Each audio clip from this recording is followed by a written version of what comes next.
The year is 1965. The first generation Ford Transit was a real breakthrough. Spacious and versatile, it quickly gained popularity among businesses and tradespeople across Europe. The vehicle was easy to repair and incredibly durable. The year 1978.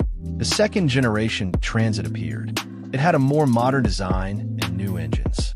This workhorse had already become a familiar sight on the roads, and its reliability only reinforced the model's reputation. The year 1986. The third generation brought aerodynamic lines and improved handling. The Transit became not just a work tool, but a convenient and comfortable car that was equally appreciated by drivers and passengers. 1994. The Ford Transit is released. It received new body versions and modern safety systems.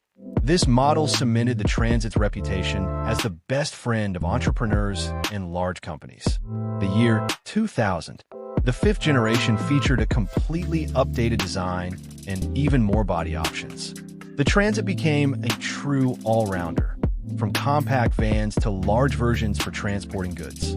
The year 2006. The sixth generation debuts. It brought new technologies, modern engines, and more comfort for the driver. The Transit became even more economical and reliable. The year 2013. The seventh generation of the Ford Transit enters the global market. Its modern appearance, innovative driver assistance systems, and excellent functionality have made it a leader among commercial vehicles. Today, the Ford Transit is a symbol of practicality and reliability. Subscribe and like more videos on our channel.